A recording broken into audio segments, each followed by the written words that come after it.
Good morning and welcome to Presence of Light with Charlie Riverman Bergeron. It's once again a joy to be with you as I sort of gather my wits from writing my show notes and take a deep breath, welcoming you all. It's really a pleasure to do this every Friday morning.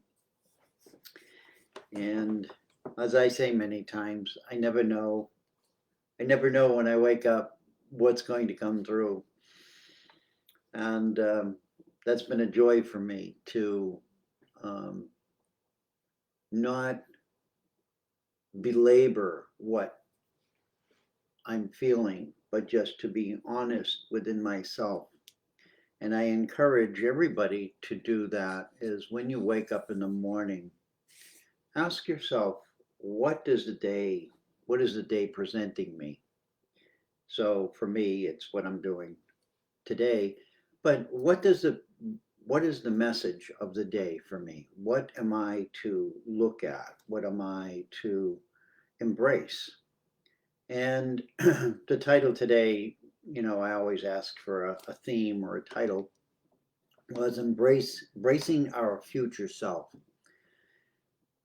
And this has come up for me uh, throughout the week, in the past couple of weeks, as to where do we go from here? Where do I go from here? What is forming within me that as a direction of what I'm to embrace or to do or react or act in accordance with who I truly am, because I see the world shifting in such an amazing way that it's not uh, it's not constant anymore. It's very chattery. It's like a rough ocean. And the vision is of a rough ocean, and the swales and the splashing,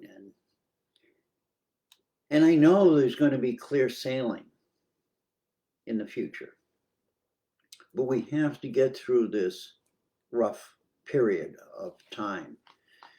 And I'm reminded that all of us, no matter who we are very concerned for both humanity and Mother Earth.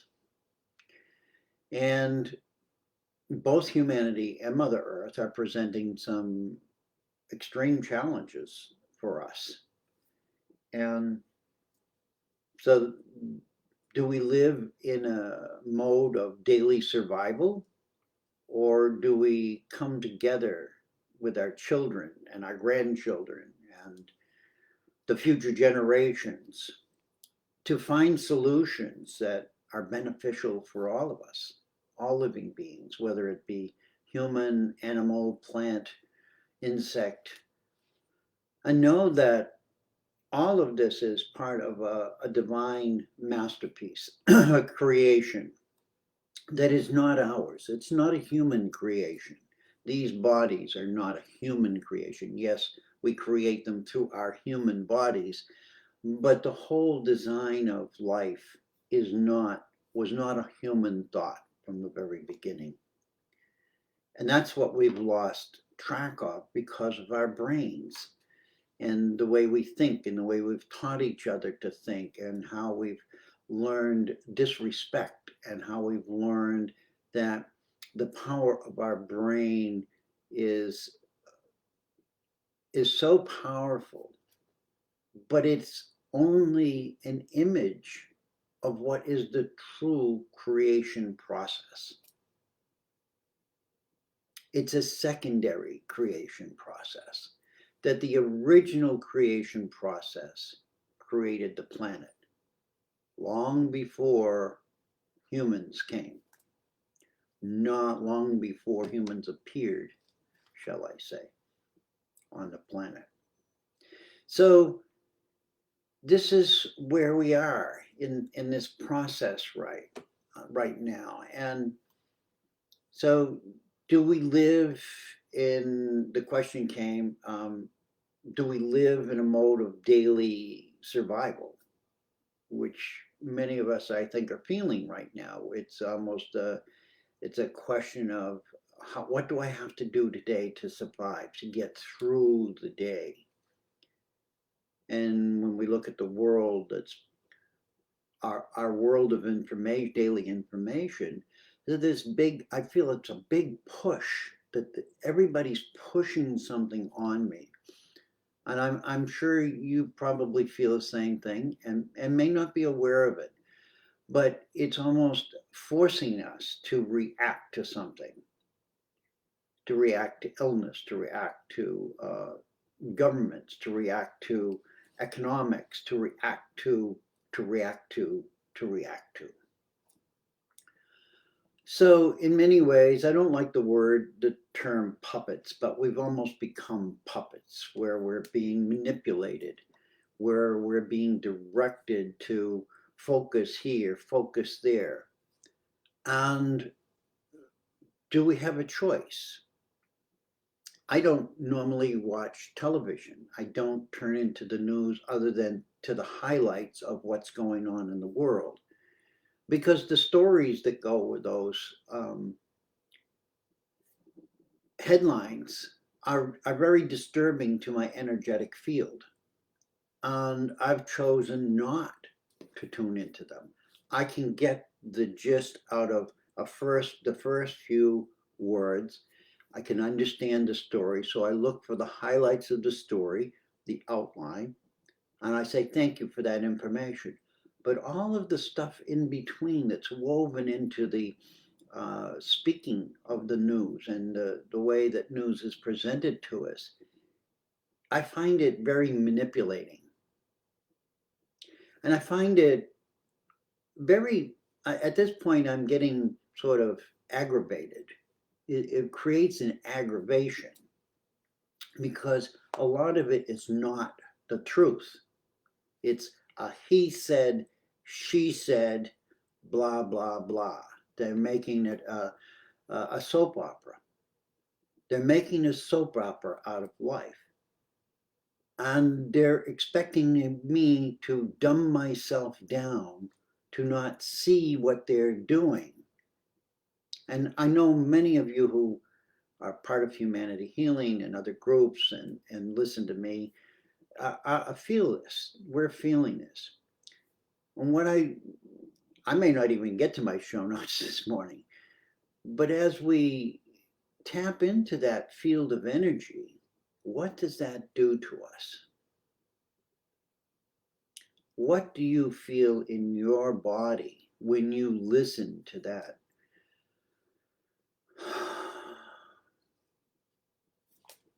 That oratory. Most of us find something uncomfortable in it. So when you think of that, I want you to think of everything that's coming at us that is designed not just to present us with the information, but it's slightly twisted to make us uncomfortable.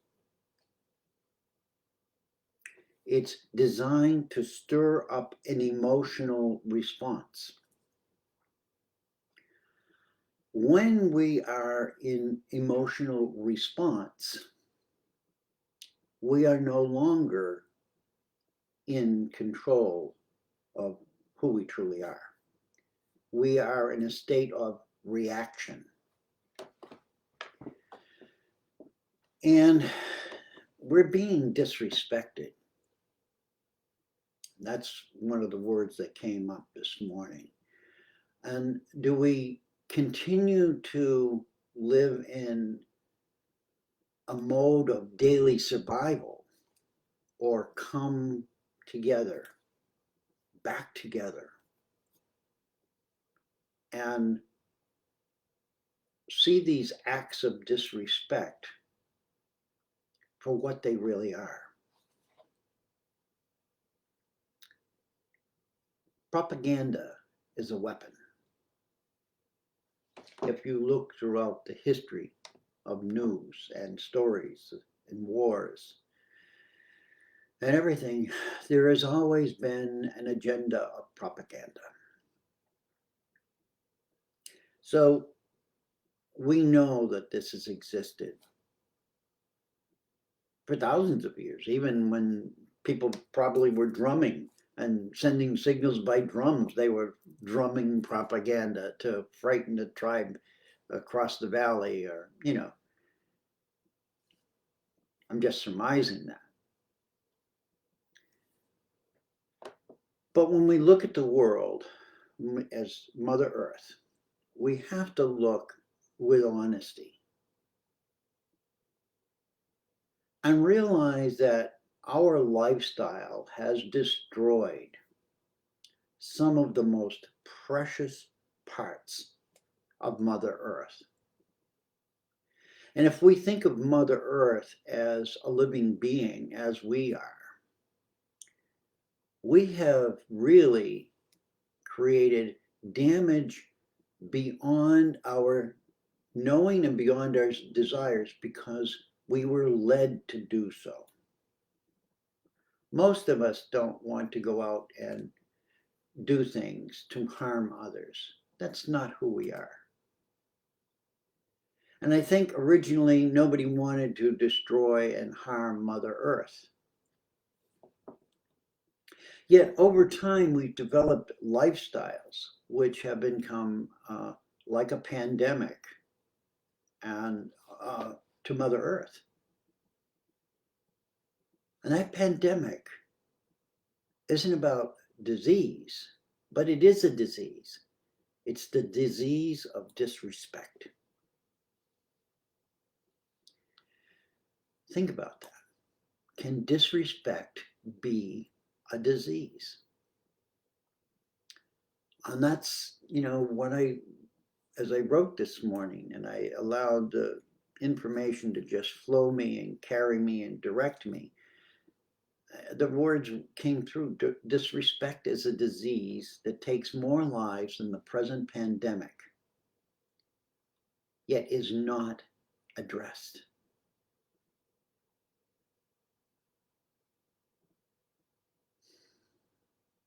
I want to pause here. I want to pause because I'm even still trying to process that. The most visible is the devastation of Mother Earth. I can't think of another word other than disrespect for a land, a planet, a source of creation to abundantly offer all that it has in its own way, whether we were here or not, and offer it to us. And we, on the other hand, have destroyed not just her surface, but we've sent nuclear bombs into her body to explode because of our greed and our arrogance. As well, we have all the rights of everything to this because we've been told that we are the children of God. I'm not so sure God did that. I think my memory of the vision of God in any religion is creator. I may be wrong, but I think every religion talks about that which they call God as a creator being, not a destroyer. Yes, there was destruction, the stories of destruction, but I'm wondering now where those stories of destruction came in to all of this writing about God. We read stories about an angry God and a God that, was that God or was that humanity's trying to justify its arrogance, trying to justify what it was doing? Just like now, we justify what we're doing to the planet in light of, something better, grander. What are you going to do on another planet? You're going to go into another planet and do the same thing there? And then another planet? And where does this lead us? Where does this path of destruction, where did this path of overbearing control end? My thought this morning, embracing our future self. I don't think I want to embrace that future self. If that's the future self, I can't embrace that. I want you all to look in your own heart and think about your future self. What does that look like for you? Where do you want to be in the future? What part of the future do you want to be in? Do you want to be in the part of the future that is still destroying and destructing everything in its path?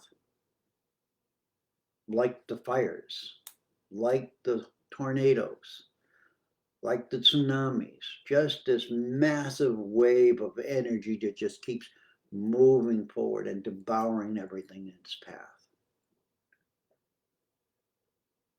Or do you want to be something that creates a garden, that plants a tree, that offers food and comfort,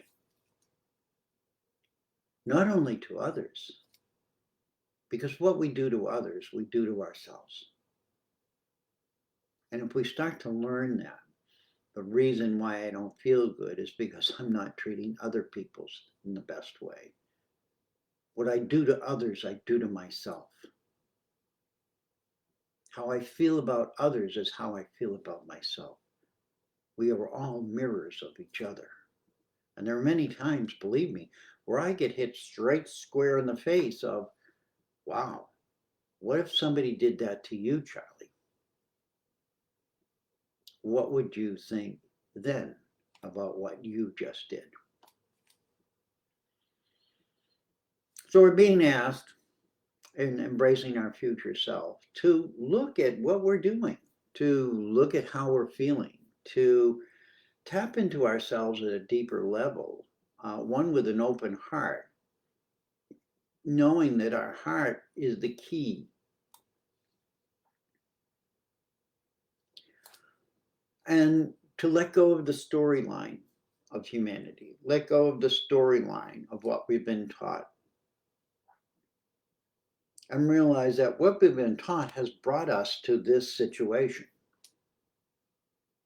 How we have acted and reacted for thousands of years, or millions of years, whatever, has brought us to this moment right now.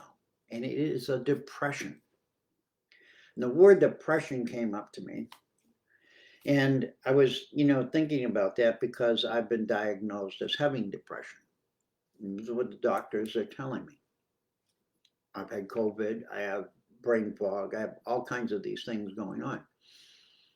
But that was what the doctor said. Well, you sounds like depression. Okay. I'm not going to argue with anybody, so let's go with that route. And what I realized is that they don't know. They don't know what's happening. And so they're going back to their old school books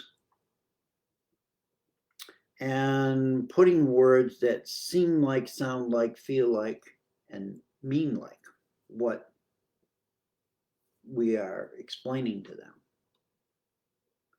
And then we have another group of doctors and scientists who are creating solutions for things that they think we have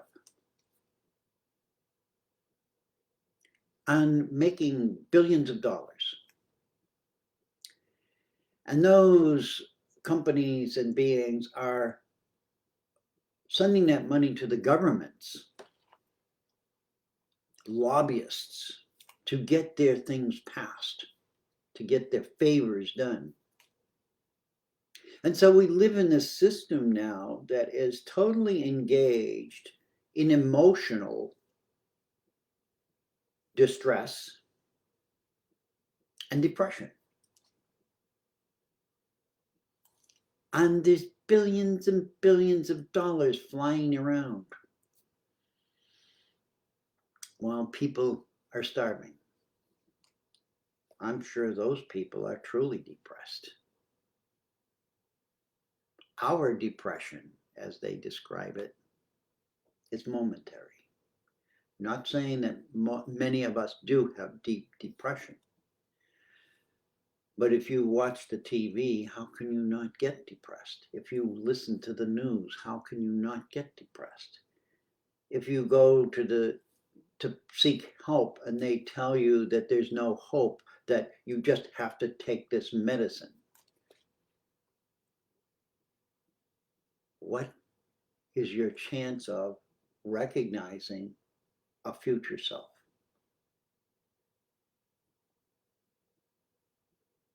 And believe me, for those of you who are truly suffering, my heart is within each and every one of you.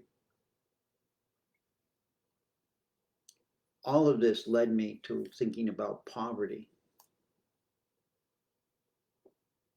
and how this depression and emotional distress is costing us joy. It's costing us love. It's costing us consideration for each other. This is the price we're paying. And when you come to the economic value of this, because we live in this economic world, I found this quote from World Population Review about the population and their status as far as how do we fit into this picture of financial ability to sustain ourselves. And the quote is this: the 2021 poverty threshold in the United States is $26,246 for a family of 4. This debt means that households with 2 adults and 2 children and a pre-tax income of $26,000, pre-tax, they shouldn't even tax these people, but pre-tax of less than $26,000 are considered to be living in poverty. I don't know how they live at all. Here is a group of brilliant people studying this, and they write it down as if it's just some, oh, the bird flew by today and ate the worm. Each one of us are living in poverty of some degree,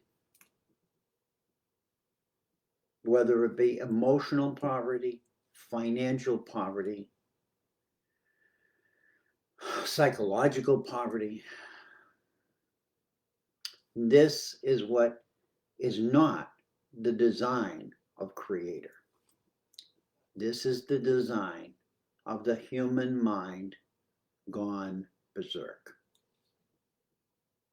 Now I'm going to stop here because I feel like I've brought up a lot of negativity and I don't like doing it, but I just bring it up to make us aware of where we are. And I was brought back to thinking about, when I said depression, I said, oh my goodness, the depression. My parents grew up in the Depression, the Great Depression of the United States. All of the countries from where you are have had periods of economic depression, and this is what they call it, an economic depression. Well, that economic depression creates personal depression. Each one of us carried the trauma of our parents going through those depressions, going through those waves of destruction, wars. Look at the people who war. I mean, I've never lived in a war. I've never been in a war scene. In this body. I have been in other lifetimes, but in this physical body, I'm not. What is it like to survive that? The concentration camps, the prisons, the jails, the hunger, the not being able to find food, not even be able to safe to go out of your house. Look what's happening in the world today. And we go live our lives like, oh, well, that's over there. It shouldn't be anywhere. Our future selves. Our future selves are guiding us to say this needs to end. And it needs to end from within us. And that's the shift here in consciousness is to shift from focusing on fixing a broken system. Just acknowledge the system is broken. We can't fix it. The leak in the dam is the dike is too big. What can I fix? What do I need to fix? And come back within ourselves. Come back into this heart that's opening and closing and opening and closing, because we can't keep it open too long because somebody sticks something at us and we shut it up. Learn to keep opening and closing and follow it, and know when it opens, you are healthy. When it closes, you are feeling unhealthy. This is a signal system. And the healing has to begin here in our hearts, not in our heads. It's our heads that have brought all of this on, has led us to this point. And perhaps that's part of the grand divide. We needed to come to a place where we were sick and tired of being sick and tired. Maybe that's what we need. Maybe that's the catch, the whistle, the alarm system that says, hello, hello, my beloved children. I love you. I gave you the right to birth, to be embodied on this beautiful planet that had all kinds of abundance for you to enjoy and partake in. And you forgot that this is the gift of life. It's not something you created. It's something that you are a part of, for you to enjoy, to live in peace and harmony, to have relationship with the trees, the water, the animals, so that everyone is nurtured. Everything is honored.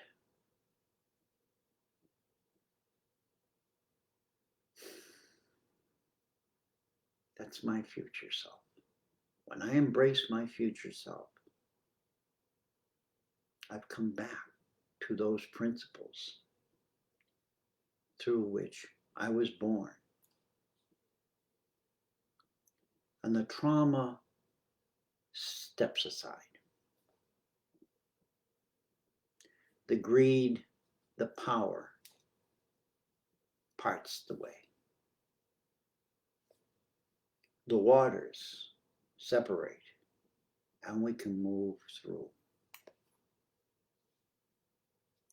The key to our individual success really is about all of us coming to accept and release what is arising from our personal past.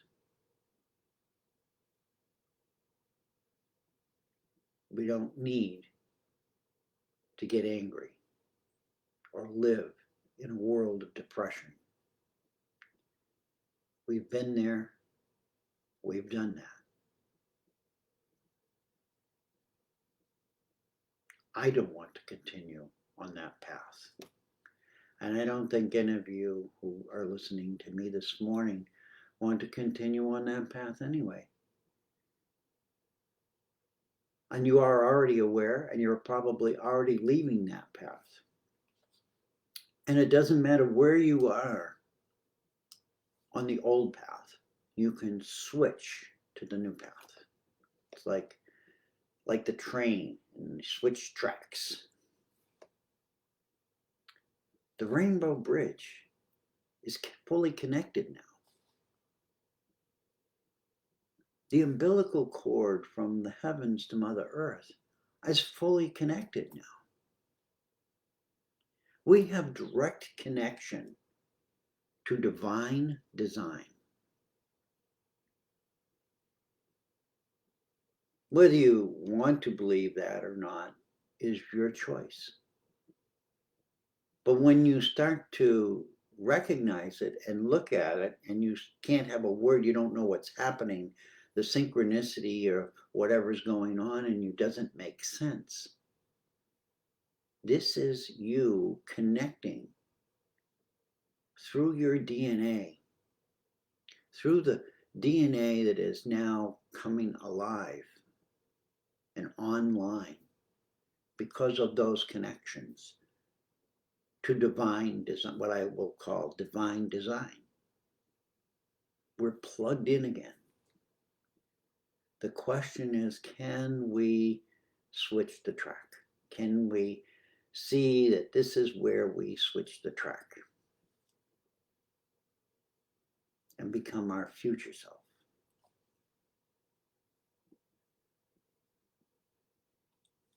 The one that we were originally, yet even more enhanced with greater wisdom, the ability to adapt even better, the ability to be more consciously aware of everything around us and have communication at a level of peaceful and harmonious frequencies. The bullying, the arguing, the fighting, the squabbling over money. The story of Jesus tossing the tables at the temple, I can understand that anger. And the message there was that even no matter who you are, when you awaken to what's going on around you that's destroying everybody and everything and making them sick and depressed, and then the people, the medicine men come and they don't have medicine. They're the drifters who are saying, oh, this works and that works. And they take advantage of the sick. They're not helping the sick. They're taking advantage of them. And they're actually perpetuating the illnesses because they're not finding cures. They're finding band-aids. And they make billions and billions of dollars for these band-aids. When in their laboratories, they probably already have the solutions.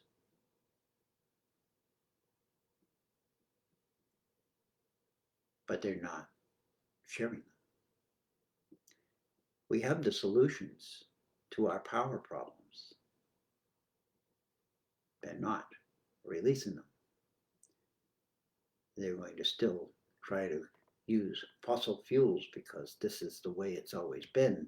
And they're the ones who have all the money that rule the world. And now we have the same thing with the pharmaceutical companies. We have the same thing with the agricultural conglomerates that have poisoned our food for profit. And I don't mean to depress anybody here, but this is the reality that we're in, and we're at the crossroads where we can gather gather together from the heart and shift us by teaching our children to stand proud for what is good for the whole. And they are doing this on their own. When you look around, they're protesting, they're standing up, they're speaking out. And what are the governments going to do now? They're going to kill the children? They're going to put all the children in prison?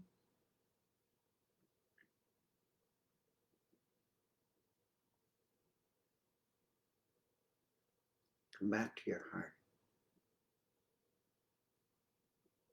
And let's not be fearful of opening that heart and knowing that that's where we live from. And bless those that are in leadership, and that they might awaken. They might realize the errors in their design features. For we are one heart and one love, which exists before we come into this physical body and onto this planet Earth, and exists after we leave it, because it is the true essence of humanity. And I say that to you because 2 days ago, on the 20th, I reveled in my 30th birthday, rebirth day. And had I stayed in the light and the peace and the love, I would not be having this conversation this morning. I died in a motorcycle accident. And I came back. And the stories of near-death experiences is not just mine. There's millions of people who are experiencing this. And many of you have experienced this. And some of you will talk about it, and some of you will dismiss it. But the message here is to recognize and realize that we are far more than we can imagine we are. And the future of humanity and planet Earth relies on our coming back into our hearts and listening to the heart and putting the heart in rule over the mind, the way it was originally designed to be. Doesn't mean the mind is wrong. The mind is doing exactly what it was designed to do. It just doesn't have any way to limit itself. It is not a self-limiting part of our physicality. And once it takes control and thinks it's in control and in charge, we, the beings of the heart, become enslaved to it. And in that enslavement, when others outside of us want to enslave us, it becomes naturally to just say yes. I've already surrendered my heart to my brain. I surrender my body and everything else to you who act like my mind.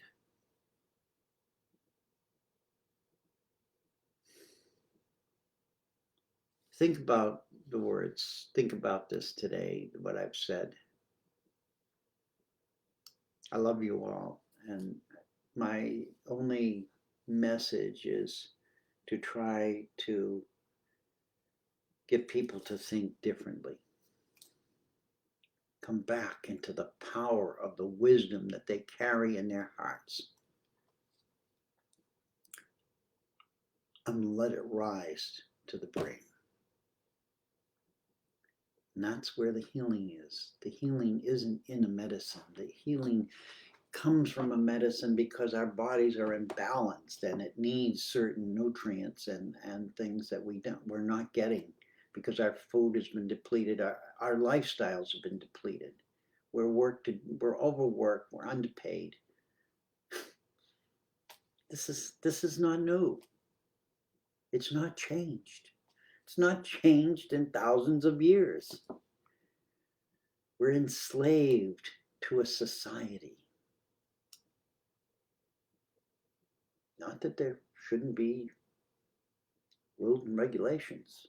I don't have a problem with rules and regulations when they're equitable. So as I scroll down today, I look at all of you and just say, bless you, dear hearts. I love you. And I don't have a problem saying I love you. And that's one thing I've overcome. A lot of people get uncomfortable when I tell them I love them, or they think I'm not being serious. And that's okay. That's okay. That's their fear, not mine. Come back to your heart and know how precious you are and how much you can give to the world without depleting yourself. And know that every choice that you make in your life that benefits others is benefiting you as well.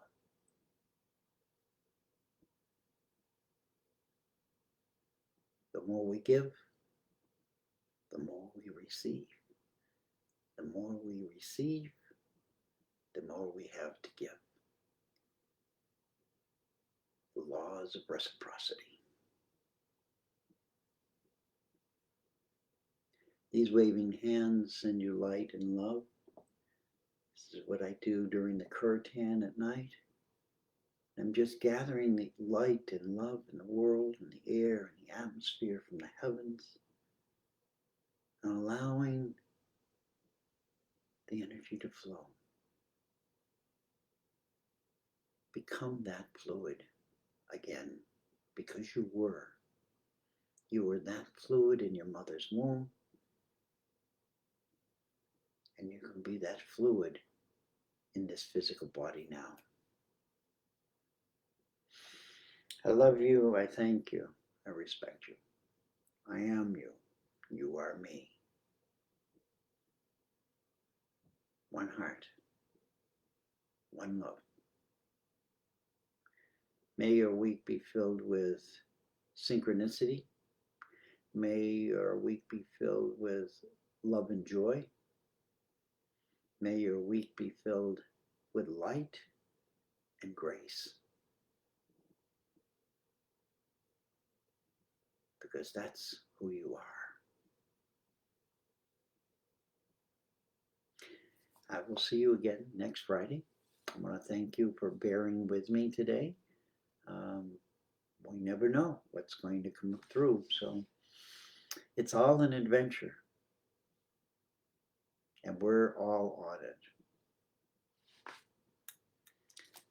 Much love and blessings. Thank you, thank you, thank you. See you next week.